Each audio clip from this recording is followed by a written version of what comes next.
कल्चरचा अभ्यास करणं, संस्कृतीचा अभ्यास करणं, हे माणूस म्हणून आपण असं म्हणतो की तुमचे विचार, तुमचा अप्रोच, तुमचा दृष्टिकोन व्यापक होण्यासाठी खूप महत्वाचं आहे. भारतीय संस्कृतीवरती भारताबाहेरनं आलेल्या संस्कृतींचा प्रभाव जर आपण बघायचं ठरवलं तर तशा अनेक बाबी आहेत. समजा प्राचीन काळापासून जर सुरुवात केली तर आपला पहिला महत्वाचा उल्लेख येतो की मेथीची भाजी जी आहे ही मुळात भारतातली नाही, ती ग्रीकांच्या बरोबर भारतात आली. पहिली बाब. आता कदाचित अनेकांना हे पहिल्यांदाच ऐकलेलं असेल की सर रोजच्या आठवड्यातनं एकदा तरी मेथीची भाजी असतेच, मेसला असू तर घरी असू तर, पण ही मुळात भारतातली नाही, ती आली ग्रीकांच्या बरोबर. एक, घोडे जे आहेत ते भारताबाहेरनं आले, दुसरी महत्वाची बाब.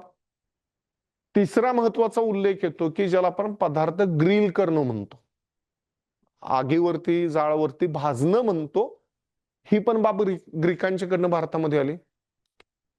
कागद भारताबाहेरनं आपल्याला भारतामध्ये आलाय. बंदुका, तोफा या बाबी आपल्याला भारताबाहेरनं आलेत. जिलेबी भारताबाहेरनं भारतात आले. बिर्याणी भारताबाहेरनं भारतात आले. होका यंत्र भारताबाहेरनं भारतात आले.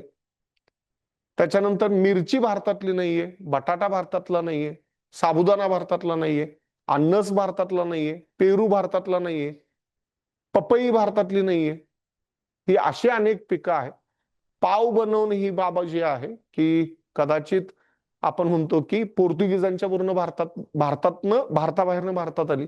प्रिंटिंग प्रेस पोर्तुगीजांनी भारतात आणली, बरोबर आहे.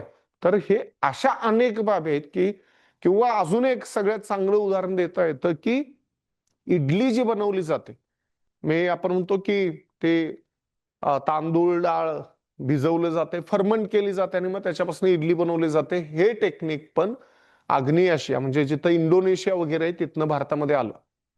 रेशीम भारतातलं नाहीये, चहा भारतातला नाहीये, कॉफी भारतातली नाही. कळालं? तर हे जर मला कळालं तर मग माझा अप्रोच बदलू शकतो, बरोबर आहे. मग मला असं वाटेल की अरे मग आपलं काय, तर आपलं वगैरे असं असत नाही, जे काय असतं ते सगळ्यांचं असतं.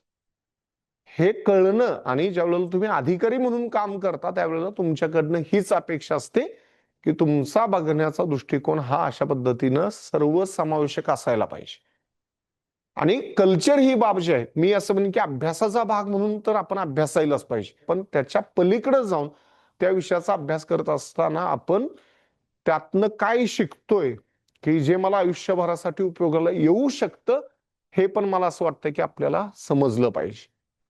आणि मला असं वाटतं की अभ्यास हा परीक्षेसाठी करायचाच आहे, पास होण्यासाठी करायचा आहे, मार्क्स मिळवण्यासाठी करायचा आहे, पण त्याच्या पलीकडे जाऊन मी असं म्हणेन की माणूस म्हणून या प्रिपरेशन मधनं मी आज जे आहे त्याच्यापेक्षा अजून चांगला व्हायला पाहिजे, याच्यासाठी पण अभ्यास